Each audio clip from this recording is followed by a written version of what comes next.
Right. Good morning. What's up, boy? Yes, sir. We one step closer to the weekend. Ano ngayon?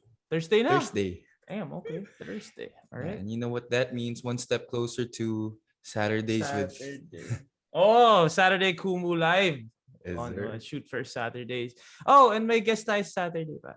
Uy. Ano kung sino, pare? Hindi ko alam kung nanonood ka na ng Mikey TV, pero si Lobster, natin? Guest natin. Si Lobster. Si Lobster, si ano. Pinanood ko nga yung episode mo with Arjun Cordero kahapon habang nag-workout. Talaga. Oh, di ba, bro? Solid, bro. Di ba, bro? Kita mo yung sa mukha ramdam, niya. pare. Ramdam. Grabe. Kaya Arjun Cordero. Pero, anyway, Saturday, guest natin si Lobster, si Rain or Shine rookie. Fifth si ano overall. pala. Kilala ko pala. Yeah, fifth pick overall. Okay, Saturday. Exciting. Exciting kasi, alam mo naman, katarantaduhan yan pag pag si match yan sa katarantaduhan natin. Oh, for sure yan. Pasok. That'll be fun. And then, yeah. Thursday ngayon, throwback. But yeah, ano muna tayo? All right. Bucket or brick. Do it. First up, you know what? Ben Simmons has made 5 3-pointers since 2016 but has had 6 girlfriends since 2016. Marami pa girlfriend niya sa Bucket or brick. Bro, that is crazy. That is a crazy stat, though. Kailan mo nalaman? Gusto mo nakuha yung stat na yan, pare? Oh, bro, I just came across it. I was like, what? So he's had more girlfriends than 3-pointers in his NBA career? Yeah, I'm guessing, yeah. 2016 ba yung niya? Oh. Ay, tama ba? Oh, 2016. That is crazy. I don't know how accurate this is, pero... That is the true definition of brick. That is the like, that's a brick, man. In both ways. Kasi even sa love life, that's a brick, bro. That's 6 girlfriends in 5 years. That's 6 girlfriends in 5 years, bro. Even for an NBA player, that's a brick. I know that's a brick. Actually, the biggest question is, ilan yung baby mama doon? Oo nga eh. Diba? May anak na ba to? Di ko alam eh. Pero Kendall isa dyan. So that's a bucket. That's a bucket for him. But pero brick din kasi nawala. Napunta sa shooter eh. Napunta sa may shooting. Ang type ni Kendall may shooting, guys. Diba? Jordan Clarkson, D'Angelo Russell, tsaka si D-Book. Kahit Blake Griffin po, mas may shooting pa kay Ben Simmons. That's a brick, bro. All around. That's a crazy stat, though. That's a good. All right, next up. DRose just proposed to his girlfriend at Madison Square Garden. Sobrang angas bucket nun, or brick? Sobrang angas nun. That's a bucket right there. Now, people see it as player kasi siya ng Knicks. So obviously it's MSG. But if you look at it from the outside, that's MSG, man. Like, that's the greatest arena in the world. Mm-hmm. Diba? That's the most legendary, epic arena in the world. So, if you look at it, sige, maybe if he played for, let's say, Atlanta, ginawa niya siguro sa Atlanta yung or maybe, let's say, kahit Staples hindi pa rin, like Staples is one of, I feel like the second. Siguro. O iba talaga yung lore ng MSG eh. Pero parang hindi rin Staples, bro. Kasi hindi naman yun yung kay Magic eh. Kasi forum sila eh. Oo eh. So parang tas wala na rin yung Boston Garden. So parang feeling ko yung MSG na talaga yung it's in a league of its own. It's in a category of its own. So when you look at it on a more objective way, parang MSG yun, bro. Pero alam mo naman na easy for DRose yun. Oo naman. Court na yun eh. Parang baka walang bayad pa yun eh. Konting kausap lang yun. Baka walang bayad pa yun eh. Pero still, man, that's a dub, man. And also, would you do that, Mike? Sa CHK? Una kami nag-meet ni CK sa bro, sa yung bagong gym na UP. Sabi ko, pa-reserve ko na kaya. Doon na kaya ako mag-propose. Para full circle na. Parang squatting eh. All right. Next up. There's a new rule in the NBA right now that there is no foul that will be called when the offensive player initiates the contact on a faked out defender. So players who lived off this like James Harden, Luka, a lot of these guys, hindi natatawagan ng foul because they want to give respect to the cylinder daw of the defensive player. Nakita ko nga actually sa preseason nakarami na, di ba? Si Steph, si James, si Russell Westbrook kahapon. You know what? This is something I'm not sure about. Kasi people, oo na may loophole yon that you can get a foul even if you initiated the contact. But it's a skill. Yeah. For me, it's a skill, bro. It's not easy. It's not easy. Not everybody can pull it off. Not anybody can just pull it off. And for you to have it in your arsenal, na talagang you put your defenders in a position na ifa-foul ka nila, that's not easy, man. Kaya parang I still have mixed emotions with it. Like, yeah, cool. Kumbaga, you take away a weapon na technically pinupush yung boundary ng rules eh. But at the same time, pare, skill yun eh. Si Dwayne Wade, ginagawa yun eh. Tsaka, here's the thing. I want to say this about pump fakes. You pump fake usually before the dribble. That's the usual way to do it. You pump fake and then you dribble. Yun yung usual eh. Yun yung tinuturo kapag bata ka. But those who pump fake after the dribble, sobrang bilib ako dun. Like, that's a skill, bro. Pag step back mo, pump fake. Kasi pag nahuli ka, kasi same way eh. Pag na-stop mo siya, hindi ka tumalon forward, hindi niya nakuha yung foul. Technically, that's a defensive stop. Kasi papasa na niya yung ball eh. So, ano pa ako? Ikaw, bro, like I wanna ask you, is it a win for you or is it a bucket? Or is it a break? Dude, sa totoo lang, di ko rin, I'm also on your side because no? I don't know how it's gonna affect the game eh. It will, bro. It will. Kasi maybe not in the fourth, pero si Trae Young, 8 free throws a game dahil dyan eh. Oo nga. And locally, si Paulie does that a lot. Paulie, kapon, nakadalawa siya eh. I don't know kasi here in the PBA, I think it's still the same naman. They still call it. Pero in the NBA, kasi I think in the NBA, they keep binabawasan nila yung weapons ng mga players. Kasi sobrang galing na talaga ng mga players ngayon eh. The skill level is just through the roof and players just keep getting better every year. You know, they add more and more skills and weapons. So it's crazy. I think, it's a bucket considering how high the skill level of the players are getting. But I don't know. Babagsak yung scoring averages. Yun lang. I think James Harden, feeling ko 8 to 12 points yun eh. Oo nga. I think entertainment-wise, it's a brick.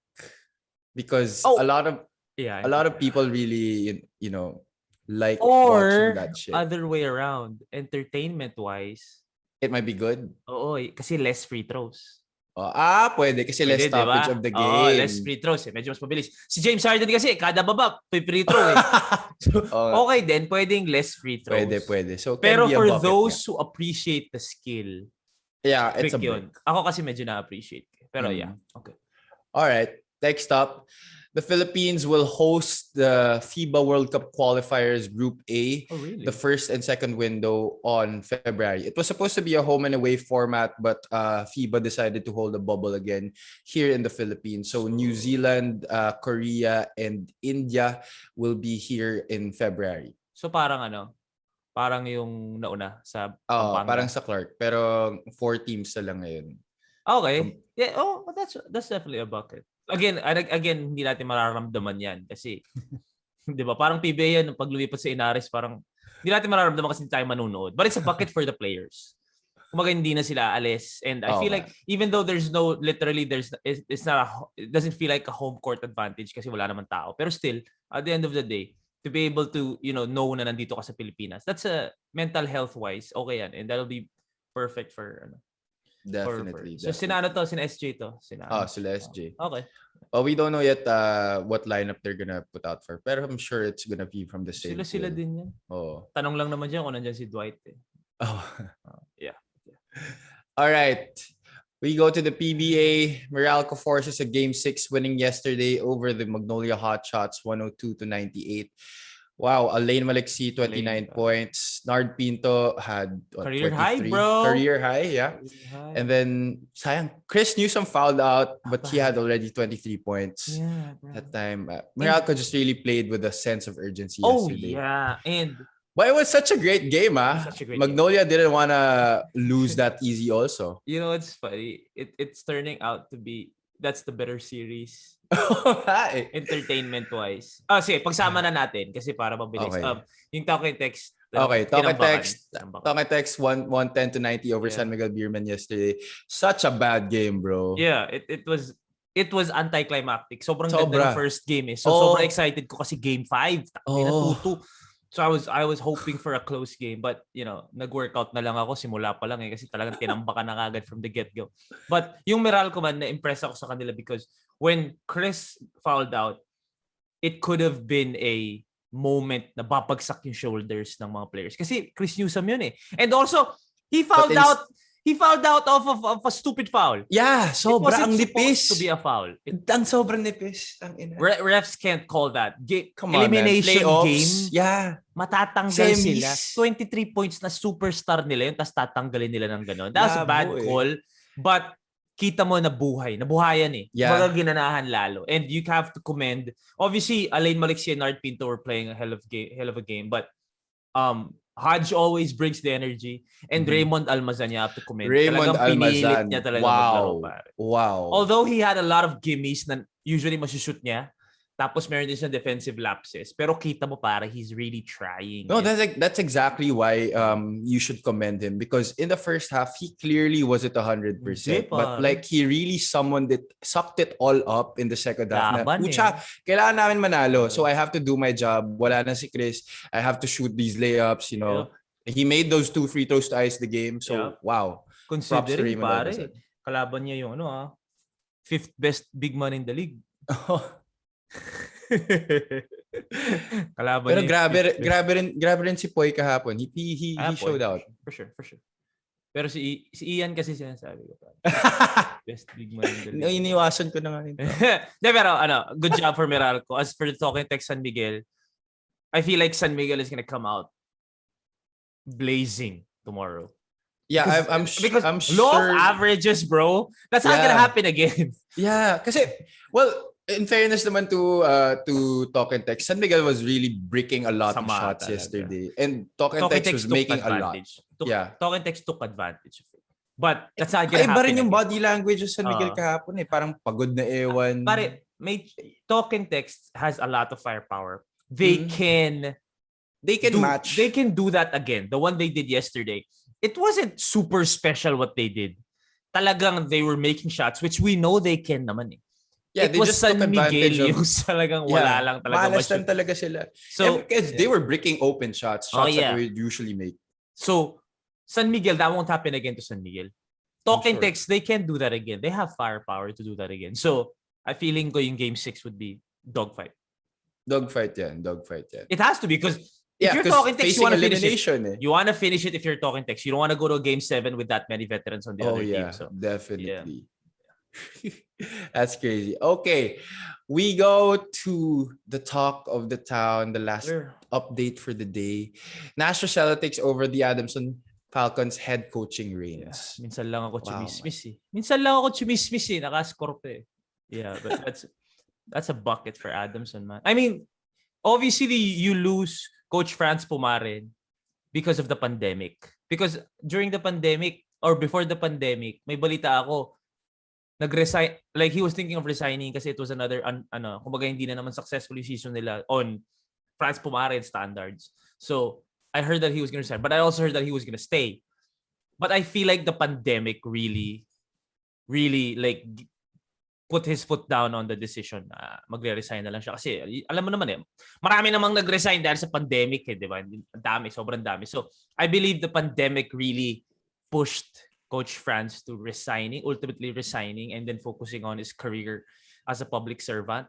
But to be able to secure Coach Nash after a Coach Franz, like Coach Nash is still not on a Coach Franz level. Like that's just me. Because we're talking about LaSalle Dynasty Coach Franz here. Yeah, dude, I have to agree with you. You know, a lot iba pa din. One championship lang si Coach Nash. Yeah, one championship. Maybe if you compare FEU Coach Nash to Adamson Coach Franz, then may laban. Kasi hindi naman nag-champion si Adamson eh. But we're talking about LaSalle Franz. I feel like he's still one of the best college coaches ever. So, but to secure Coach Nash, Coach Franz is one of the best college coaches ever. Coach Nash is one of the best college coaches in this era. So to secure that, that's an ultimate dub for Adamson. I mean, we still don't know when the UAP will start. I have balita February. Well, they say they're planning to open in a bubble. Balita may February bubble. Some teams are gonna get into a bubble now or in the coming months to get ready for February. Again, that's balita. malay mo mag 2-0 ako sa mga chismis. Pero yeah, I'm just excited that Coach Nash will be suiting up for the UAP again. He belongs in the UAP, bro. Yeah, I think he's and that's really... not a bad thing. That's not a shot. Because he's really for me, he's really a player's coach. And that really bodes well for college teams. At saka ano siya nurturing siya Yes, hindi naman siya bagay dun sa mga old-grown men Hindi. Kasi iba nurturing yung mga Rasela Oh. Even Coach Olsen, diba, it didn't work out the first time. Pero medyo mahirap yung kay Coach Olsen kasi like literal 2 years after playing naging head coach siya. So medyo yung start sa coaching career niya dun agad. So I don't know, baka nga pwede na ngayon si Coach Olsen, but knowing the both of them, yung personality nila very nurturing, very aalagaan ka nila, they're gonna mold your mind into, kumbaga aayusin nila yung direction mo. So parang Coach Nash, I'm happy that he's back in the UAP because a lot of players will learn from Coach Nash and he will bring a lot of players into the PBA again the same way he did in the Fuchsia. So definitely. Dub right there. Okay. All right. We move on to Throwback Thursday. All right, so what we're gonna do today is the reverse of what we did last week. Fun, bro. Okay, so if last week we did the college stars who didn't really pan out in the PBA, today we will highlight college players who not necessarily weren't stars in college. They overachieved. Mga overachievers, yes. Who are now overachieving in the PBA. Someone who we didn't think was gonna be somewhat of a big name in the PBA. Pero this is before anything, this is what I want to say. Some players, they're more fit for the pros because the game in the UAP is different from the game in the PBA. The game in the PBA is more individualistic. The game in the PBA is more professional. Magagaling na tayong lahat. Diba? Dumiskarte tayo. The game in the UAP, medyo team game. Diba? Mas team Kasi UAP yung college yun Again, coaches have more control. In the PBA, medyo mas pinapabayaan sila. Magagaling na kasi lahat So, pwede din naman na he's just more fit in the pros. Pwede din na hindi siya masyadong, or big man siya, na nasapawan siya ng import. Ganon. So meron mga ganon. So there are a lot of factors again that come into this. So again, hopefully parang wala namang negative dito. Wala naman. Kung may masabi pa kayong negative sa mga to. This is a very positive topic. Nire-recognize natin. Hindi namin sinasabing banu sila nung college. Walang ganun It's just the situation that they were in, maybe iba ngayon. So yeah, let's talk about this. All right. First on the list, Raul Soyud. You know what? Raul, magaling naman na talaga si Raul I think he was just in a team na banu lang talaga. Like, hindi lang talaga siya na-recognize kasi banu kami. But Raul, you know what? Raul was actually parang, I forget kung ano talaga nangyari. Pero parang aabot pa dapat siya sa bonfire year Oo nga, alam ko may playing year pa siya pero nagpa-draft na yata siya. Alam ko Like, if he made it to the bonfire year, feeling ko we could have won more than one. Oo naman, but definitely. with Raul pare, like, ganyan na siya noon. Sobrang sipag na niya. Sobrang depensa. I think with Raul, it's not that he didn't fit the college game. It's just that he was in a sucky team. He was just in a sucky team. Again, this isn't a shot because this is a shot at myself. He was in a sucky team kaya hindi siya na-recognize. So, but at the end of the day, when you see a guy that big, that tall, with a jumper, may potential So, ipipick siya sa draft. Kasi konti ang malalaki dito sa Pilipinas di ba? So, he was given an opportunity and finally lumabas. Yung nandun naman na talaga yung galing. I feel like he was one of the best big men nung time na yon. Talagang again, 0-14 lang talaga siya nung naglaro siya. So, hindi nakita. But, yeah, it wasn't him. It was the team that he was. Kung nasa Ateneo yung time na yun or Lasal, di ba? Feel ko we just sucked during that was the dark. But I think because of the situation that he was in college, medyo nahirapan siya mag-adjust sa pros because maybe somewhat of a momentum factor. True. Parang at saka ACL Ay, yung nga pala. Na-ACL.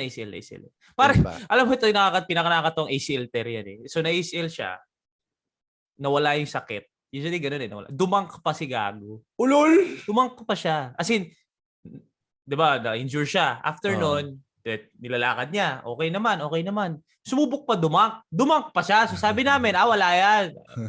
Biglang nung pina-check, ACL pala. Sira ulo.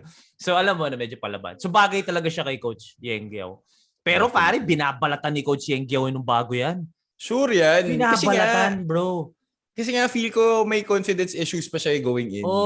Feeling ko kasi, syempre, galing kang UP, 0-14. Totoo naman, there are confidence issues pag ganun. But binabalatan ni Coach Yeng yan. So you have to commend Coach Yeng din na talaga nilabas niya yung laro ni Raul. But yeah, for sure. It wasn't the situation. It was the team he was part of. Yeah. All right. Next up, I thought this guy for sure. Poy Aram. Oo. Ito na sa pawan lang. Oo. Kasi, sino ba kasabay niya? Greg, Raba. Justin. Hindi, actually, hindi na siya kay Raba. Kay Justin na siya. Justin, Greg. Yun, tama. Pare, isipin mo naman. This isn't a shot at, again, anyone. But, you look at those bigs. Justin, Greg, Raba, Nonoy, Nico. Yan yung mga dati, di ba? Jumbo Escueta. Di ba yan yun? Would you ever think that the most successful PBA career would be Poy Erams? Di ba? If you think about it. Pare, these are all super big If you asked me before... Di ba? No. Si Poy yung parang... Poy dati parang payat-payat lang. Payat-payat pa. Tapos laging na-injure.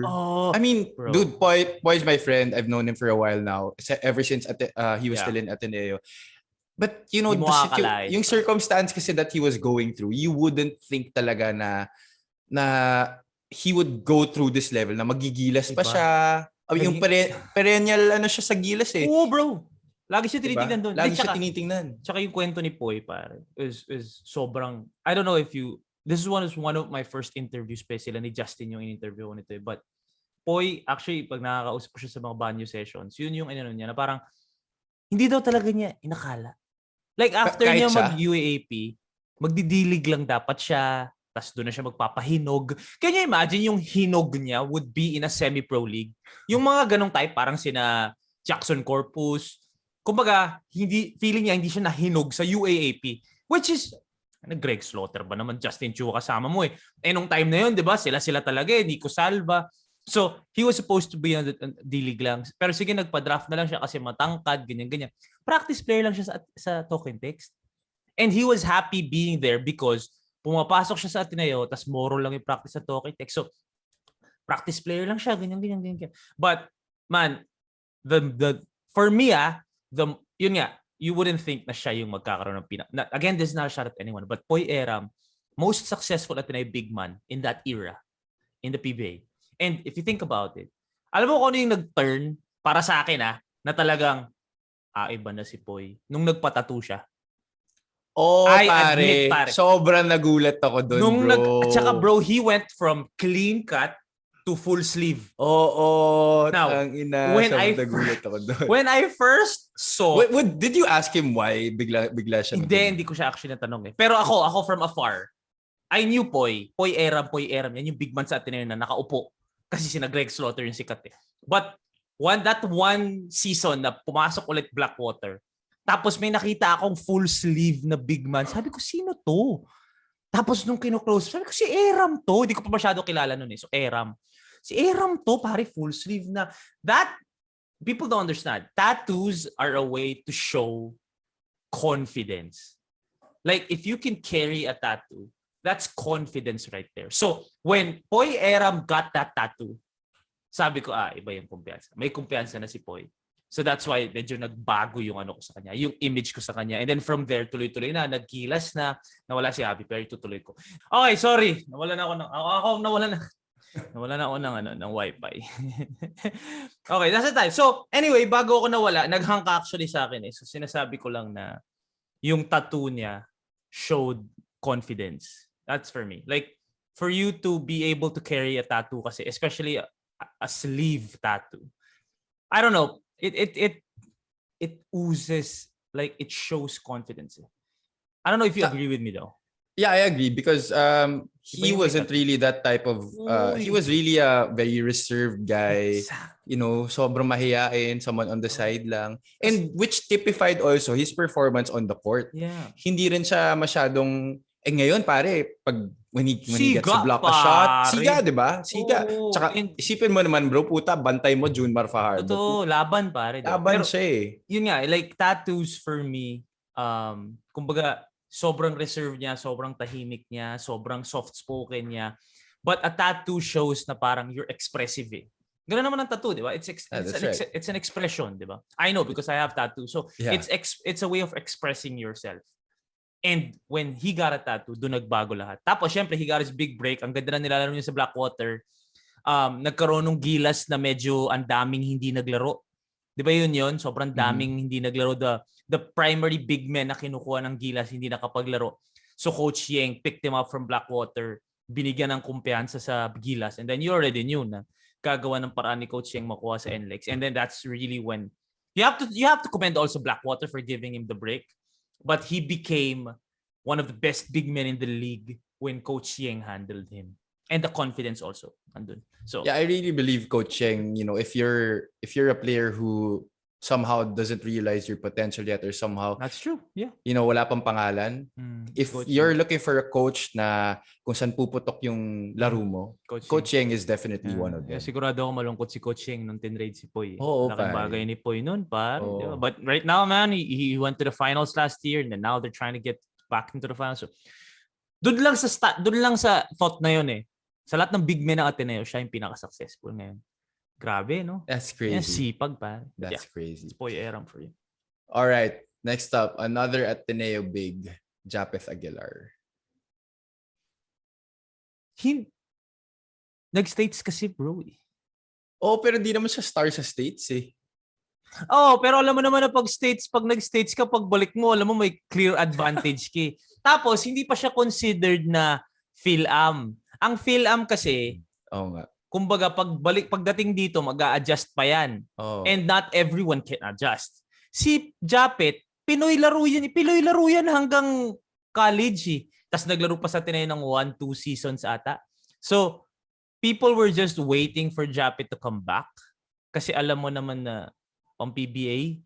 No, but what I'm saying is the reason why I consider Japeth is hindi siya very role player lang talaga siya dati. And he became a star in the PBA kasi biglang natutong mag-skumor. Yeah, that's true. Japeth, I feel like lumabas yung laro niya talaga Hinebre. I think that's that's nothing. Nobody will disagree with that. And I think that's the coach team LA Tenorio effect. Like when I talk to LA Tenorio, like he really pushes Japeth to the limit. Like talagang inaaway niya si Japeth, pinapagalitan niya, sinisisi niya, minumura niya. And that's tough love. Pero sabi ni LA, gusto ko lang kasi malabas ni Japeth yung full potential niya. And yun nga eh. That's the kasi, leadership. Diba, if you're coming from the States and you have that crazy athleticism, you have so much expectations from players like that. Diba? Number one overall pick ka. He was. People were tagging him na bust. But, kasi yun nga eh, number one overall pick ka, you're coming from the States, Div 1, you tried to make it to the NBA. Yeah. So syempre, pare, kung pagdating mo dito, dapat dominante ka. Yeah. And he was a bust, diba? Yeah, he wasn't like that right away. That's Coach Tim and Kuya LA Tenorio for you, man. And now he's the top power forward in my eyes in the league. So, diba? Yeah. I think it's the yung ngayon napuntahan niya. Grabe yung development niya nung nag-Ginebra siya. Definitely. Sobrang layo. Yeah. All right, next up, Don Trollano. Alam mo si Don, pare. Ang galing niya nung college. Kaya lang na when Jericho was there, Jericho was the more sikat one. Let's just face it, siya yung mas sikat.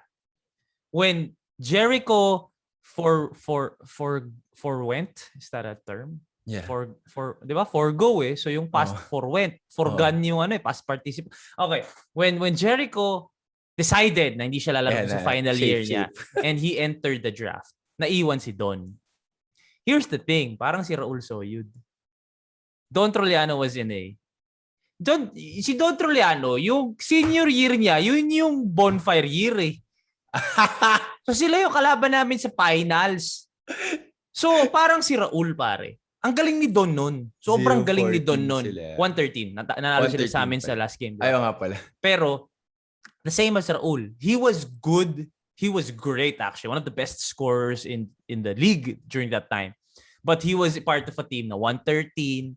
People, syempre, medyo hindi nakikita yung galing mo, di ba? Plus part pa siya nung team na 25 points lang skinor sa buong game kalaban NU.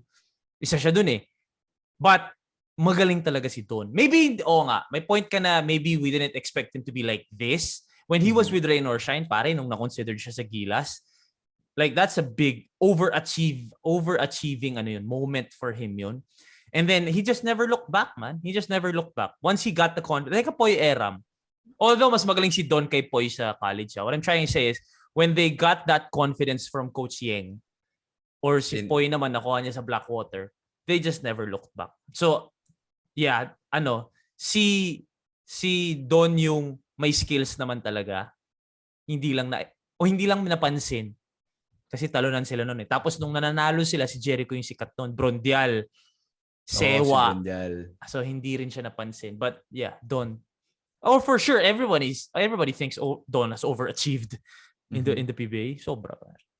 All right, let's go on over to the NCAA for a bit. Prince Caperal.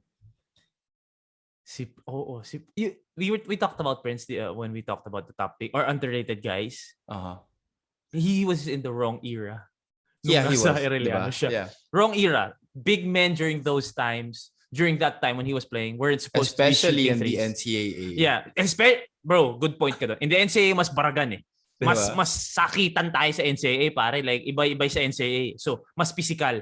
So, the more na mamaliiting kang malambot ka, sasabihan kang malambot ka kung tumitira ka sa labas sa NCAA. So, but now, the modern big man has been, the thing now, biglang lumabas yung laro ni Prince Caperal. So, maybe yung si Prince naman yun. He was in the wrong era when he was in college. Sakto, syempre. Nung napasok siyang pro, nag-evolve na yung big man, sumakto siya ngayon, di ba? So, yeah, Prince Caperal. Sakto pa na nawala si Greg. Nagkaroon siya ng spot sa starting lineup. Wala pa si Christian nung nag-champion sila. He was most improved player. So, obviously, di ba, malaki na tulong. But yeah, when he was in college, his game wasn't fit. He wasn't fit for the times. Yes. Diba? So, malambot ka eh. Pag tumitira ka sa labas, malambot ka nun. NCAA, bro. And especially being one of the more taller guys, diba?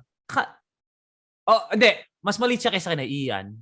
Kasi mga pero nung time na yun, kasi ang kalaban niya, Ian Sanggalang, Raymond Almazan, puro ilalim eh. Tapos titira ka sa labas, malambot ka. Bubuli ka. Ngayon, bagay. So, yeah. Parang Joe Devance in a way. Mm-hmm, yeah. Like 3 points. Yung prime Joe. Well, Joe was better obviously, pero like you get what I'm saying. Yeah. All right. Next up, this guy also has found a way into the rotation of Coach Yeng Giao. Yeah. But then sometimes even starts most of the time. Yeah. From the San Sebastian Stags, Michael Miranda. Wow. Nobody ever thought that he would carve out a PBA career like this. Okay, here's the thing. Straight up, when you're a role player, you have a better chance of making it to the PBA. Ooh, that's a big take. Sige nga, Mike, expound on that. When you're a role player, you have a better chance of making it to the PBA because the PBA is filled with stars. It's filled with stars. And there are only, like, in all honesty, in a team, how many stars can you have? O sige, maybe yung San Miguel, okay, yung Magnolia. Pero like, honestly, Poly. Let's talk Magnolia. Sino ba talaga star sa Magnolia? Abueva, Poly. Honestly, silang dalawa lang. Oo. Ian Sanggalang is a role player. Mm-hmm. He strives on that role. Mark Baroka, I don't want to say Mark Baroka is a role player, but Mark Baroka is a point guard. When you talk star player, yung face of the franchise, Poly and and Calvin. Diba? More so Calvin because of what Calvin brings to the table. So what I'm trying to say is First 5 stars.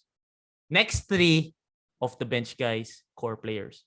Anong mas madami? Yung 9th, 10th, 11th, 12th man. So, mas malaki chance mo. I hope people don't take this the wrong way. I hope you understand what I'm trying to say. When you're a role player in college, ito kasi yun. Pag role player ka sa college, sanay ka sa role na yun. Wala kang ego. You get into the team. You're just gonna do your job. Wala kang ego. So pag pa-draft mo, tapos nakuha ka sa role na yon, it's nothing new to you. So mas nadali mag-adjust.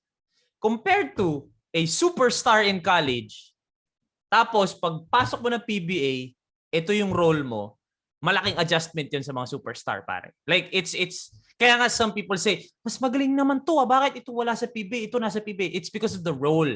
They're not fighting for the starting role. They're fighting for the off-the-bench, dirty work role. Okay? So, if you talk about that, mas bagay ngayon yung mga role players.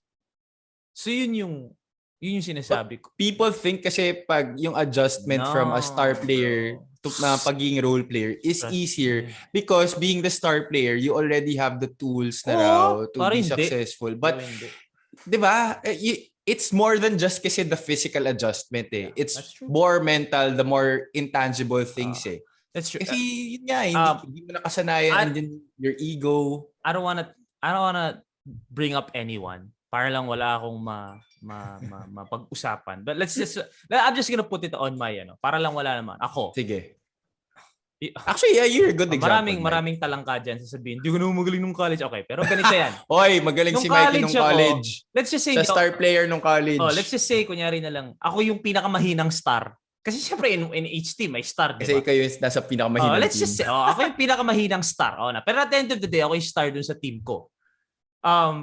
When you get to the PBA, ano ba ang role na binibigay sa akin? Pinapasok ako pag wala nang iba, dedepensa ka lang, bababa mo yung bola, papasa mo. Sino mas magaling doon? Nung college ako, sanay ako, bababa ko yung bola, pick and roll ako, didiskarte ako, kasi kung di ako dumiskarte, walang mangyayari sa amin.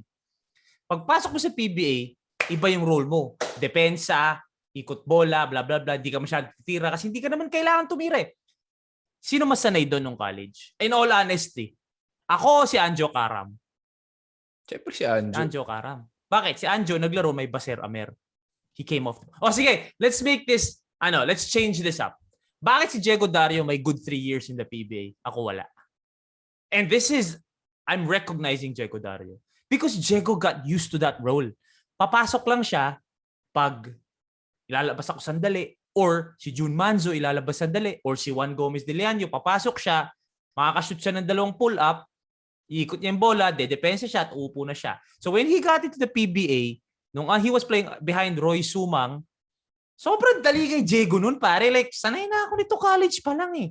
But you compare that to a guy who I was the first option, and then you go to the pros and you're the 10th, 11th option. So it's tough. People see kasi parang it's yabang. It's not yabang, man. It's you get used to that role. So Diego, really not that easy.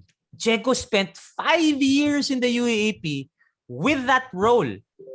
I was asked to do it when I got into token text. In a month, kailangan naka-adjust na ako dun sa role na yun. Which, by the way, high school pa lang, yung role ko, ganun na. Ako na yung may hawak ng bola. So, yun yung sinasabi. People need to understand that. So, someone like Mike Miranda, when he was in college, he was behind Ian Sangalang. Tama ba? Di ba? Yes. Yung batch na yun eh. So, he wasn't supposed to be the guy na kukuha ng bola. Didiskarte ako, shoot ako, hindi ako dumisik. So he was the dirty work up, tabanggaan tayo, talagang matapang si Mike Miranda, rebound, depensa. So pagpunta niya kay Coach Yeng, sanay na siya na ito na yung role ko. 'Di ba? So some people won't understand it because they're close-minded na parang yabang yan, kailangan magaling, adjust ka kagad. May mga nababasa. Parik yung kwento ko sa token text stint ko, yung 1 month. Di ba kwento ko? Tapos pinost ko. Puta, dami kong hater, pare. Na parang, marami nakakaintindi. Pero marami yung, akala mo, pagpunta mo ng pro, ina-expect mo, ganyan-ganyan, di ka ready. It's not that easy, man. Kaya nga namin ko, it's not for me. Diba? At the end of the day, I mean, it's not for me. So some yun. people just can't really read between the lines. They can't. But that's what I'm saying with Mike Miranda. When you're a role player in college and then you become a role player in the PBA, that's such an easy transition. I'm not gonna say super easy, but it's an easier transition compared to a star player tas magiging role player ka. 'Di ba? Pero meron din mga nakakagawa. Kasi like wala, they're just really magaling sila like Jonas Villanueva. Although si Jonas star din sa PBA. Oh, for a while star din siya, finals MVP. Sorry, Jonas is not a great example.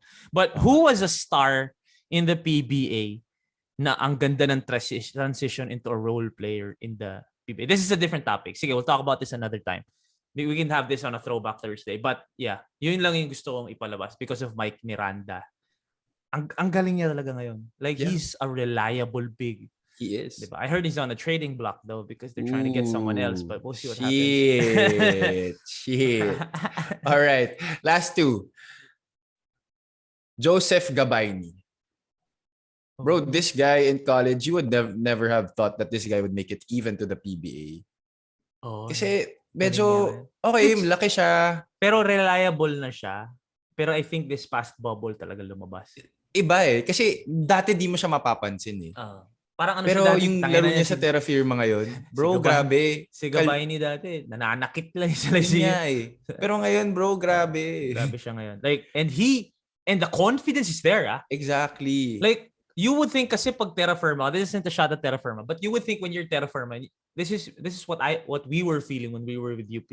Yung pagpasok mo ng game, kalaban mo Ateneo, right away, lugi ka na sa kumpiyansa, sa arrive, lugi ka na kagad. And I feel like, I don't want to speak for them, but Terra Firma has that image. Pero, kita mo, especially this past bubble, parang hindi. Laban sila Diba? That's why I really want to commend also the Terra Firma coaching staff and the management na talagang they're trying to change the culture over there. And Joseph Gabbani is a big part of that because you see the confidence in Gabbani. Like, he would go up against big men in the PBA and then he would compete. Like, he would compete. So, yeah. Underrated yan Underrated talaga. Hindi mo naman nakakalain Kasi yung mga big men nila doon, Eric Camson, naging star yan. Sa Adamson. Si Aldrich Ramos, lalo na. FPU. Gilas yun. Pa yan. But Joseph Gabbani, quietly, pasok siya ng PBA. Hindi pa niya natapos yung playing years niya sa LPU.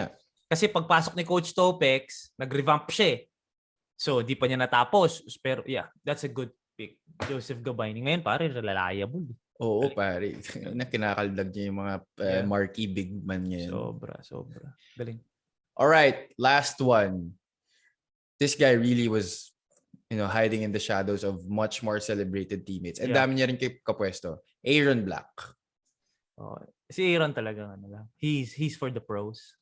You can't keep someone like Aron in a box. Ito yung sinasabi ko, like with the Coach Tab Baldwin situation and how he coaches.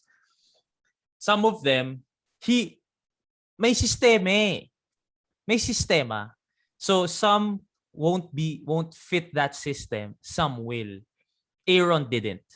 And I think that's just facts. Aron didn't fit the system because Aron is, kumbaga, you have to give him the space. Exactly. I'm not gonna say that Aron wouldn't flourish in a system like that. I'm not trying to say that. What I'm trying to say is Aron wouldn't be maximized in a system like that. So Aron, I think, turned a lot of heads. Because Aron, aminin man natin na hindi, people were saying, kaya lang na-draft yan kasi daddy niya. Mm-hmm. Di ba? Kaya lang ginagamit yan kasi daddy niya. And I'm close to Aron, especially during the pandemic. Talaga nag-uusap kami niyan, naglalaro kami Warzone, and I've gone close. Super nice guy. I've gotten close to him, especially now. Ngayon, magka-text kami lagi, di ba? But with Aron, there was always that conversation na meron kami na you have a chip on your shoulder. Yes, you may have made it to the PBA because of your dad. We can't deny that. You got that chance because of your dad. But what you do with it, it's all up to you. Your dad can't shoot. Norman Black is a best import ever. Mr. 100% yan. Diba? Pero siya ba? Sila ni Ray Ray, di ba? Oh, ni Ray Park Sr. Parang basta one of top 3. If you talk about imports in the PBA, arguably the Norman best Black is ever. one of them. Yep. Okay. So, with Aron, your dad can't play for you. your dad can give you the minutes. Yeah, but your dad, your dad he, can somehow manipulate the at the start I'm not saying hanggang ngayon but he can manipulate the rotation na masi-squeeze in ka niya and give you the chance to show out. It's up to you if you're gonna show out. He won Rookie of the Year. Yeah. His dad didn't win Rookie of the Year for him. Yeah, exactly. Because yun nga like exactly what you were saying. He can give you, Coach Norman can give him the minutes, pero it's up to Aron to translate that into the court. He can be there on the court and just be, going through the motions, wala. But bro, he balled out. He balled out, man. When people didn't expect him to. Yeah. You can't take that away from him. You can't take that Rookie of the Year award. I don't care if it was in the bubble. I don't care about bubble Rookie of the Year. I don't care. Or I don't care if it's just one conference na naging Rookie of the Year siya with just one conference. But I don't give a shit. Like, Aron, you're given the minutes. But you're not going to win Rookie of the Year with merely minutes. You're going to win Rookie of the Year if you maximize those minutes. So I talked to him. Like, flat out, we both know that you got those minutes because of your dad. We both know that. You were given a chance because you didn't show out in college. Hindi naman siya naging superstar in college. Although, bro, kilala siya, anak siya ni Norman Black. Oh, yun nga. Yun yung pagkakilala sa kanya That's his peg talaga. Oh, may shadow May shadow nung dad niya na sobrang laki. Yes. Obviously, di ba? Sobrang galing ni Coach Norman But, okay, maybe nakuha mo yan, spot na yan, nakuha mo yung minutes na yan kasi daddy mo. Maybe, kaya siguro tinrade si Amer. Di ba? Hindi mo alam. But, what you do with that opportunity is up to you. Sometimes ganun naman in any company, in any industry, sometimes ganun. Sa start, favor. Di ba may ganun, pare? Parang, favor naman. Baka pwede mo ako ipasok dyan. Favor naman. Baka pwede mo ako isali dyan. Oh, pwede, favor yon. Sali kita. But what you do with that chance is up to you. Yeah, it doesn't necessarily translate into success. Yeah, you can get in through politics. You can get in through favors in any industry. But you can only stay if you do good. So ngayon, hindi na yan daddy. Hindi na, bro. Rookie of the year na siya, bro. You can't take that away from him. So I understood the Aron Black hate simula. Bakit ginagamit yan? Anak lang kasi yan. Nandyan si Amer, nandyan si Karam, Pinto, blah blah blah blah blah. Ngayon wala na. I don't understand. Lalo na nung nag-Rookie of the Year, wala na. Pare. Y'all need to shut up. that wasn't Coach Norman. That was all Aron Black. It says Aron Black on that trophy. It doesn't say Norman Black. Maybe mas madami pa rin trophy si Norman Black. But that trophy right there is all Aron Black. So wala. That's right, bro. That's right. All facts. So for the people listening right now, it's true. You can get in through a favor. Even in our industry, bro. Like Javi got in because I talked to him, sali ka dito. But Javi wouldn't last 4 weeks if you didn't deliver. So, pwede yun na may connection ka kaya ka nakapasok. But, nasa sa'yo yan. Kung magkakalat ka, tatanggalin ka kagad kahit kaibigan ka. You think Coach Norman would risk his job for his son? And his reputation. Oh, no way, man. No way. So, right off the bat, feeling ko, bibigyan kita minuto, alam mo na yan. Pero, tangina, pag ikaw nagkalat, sorry. Ganun yun, bro. Kasi at the end of the day, Coach Norman needs to feed his family. Exactly. So, hindi pwedeng mawawalan ako trabaho dahil sa'yo. So, yeah, it's a risk in a way, but you gotta deliver, man. Kasi kung hindi, kahit tatay mo yan, iupo ka niyan. Di ba? Minumura siya pag nagbabad shot eh. Pare, nakikita ko rin, walang special treatment, bro. I mean, special treatment he may give the minutes, pare. But like, bro, pinapagalitan yan. I played for my dad for like a lot of leagues nung high school ako. How was that for you, Mike? Bro, ×2 yung pagalit sa'yo. People think favorite ka. No. They expect more from you, bro, just because anak ka nila. Imagine niyo yung daddy ninyo. Di ba lagi naman ganun? Ang taas na expectations ng daddy. Any dad, mataas expectations sa anak. Any dad. Imagine mo kung araw-araw ikaw, siya na rin yung coach mo. Bro, ×2. So, number one, pag nagkamali ka, mumurahin ka, and also you have a more kumbaga yung relationship niyo mas deeper eh. So less yung hiya niyang pahiyain ka. Yes. Plus, they need to prove na hindi sila favoritism. Oh, pare. So mas lalo, pare. Para lang mapakita sa lahat ng tao, sa lahat ng kakampi mo na hindi kita favorite. So mas lalo kang papagalitan. So, ask Kevin Alas. Ask Bacon Austria. Ask Paul Zamar. Pare, lahat yan, bro. And diba? I'm sure, Mike, even the car rides going home were even worse. Yun ang worst. That's the worst, bro. Like, especially kung hindi ka pa bata ako nun, hindi ako nagda-drive eh. Puta, that's the worst. Grabe. Tsaka yung family Sunday lunch. Oh, family dinner. Tapos, te-text ka pa niyan hanggang matulog. Like, yung bad game mo sa regular coach, pagkatas ng dugout, hindi na kayo mag-uusap niyan eh. Bukas ulit. Ito hindi. Na lang. Hanggang uwi mo, tatay mo eh. Tayo na. Iba, bro. Kaya, I have so much respect for what Aron did. And only Aron knows that. And only people who actually were in that situation fully understand that what Aron did, Rookie of the Year, was all Aron Black. That's why I'm very, very proud of him. And I wish him like full recovery. Hindi siya makalaro, bro, kasi may chance daw na mas lumala. Oo nga eh. So hindi siya makalaro. But hopefully it gets better. Yeah, Aron Black is a great example. Yes, sir. All right, so that's it for Throwback Thursday. That's it, man. And yeah, we're almost done. Tomorrow is, I don't know if meron ba tayo. I'm gonna check sino pwede natin bukas. But on Saturday it's gonna be Santi Santillan. I have another guest for Saturday, but hindi ito nagtatanong na siya ano meron sa Saturday. But we'll see. But for sure though, Santi on Saturday. That'll be exciting. Hopefully you can join us on Kumu. Please hit the link on my bio, in Javi's bio, if I'm not mistaken, CK's bio. It's all over the place.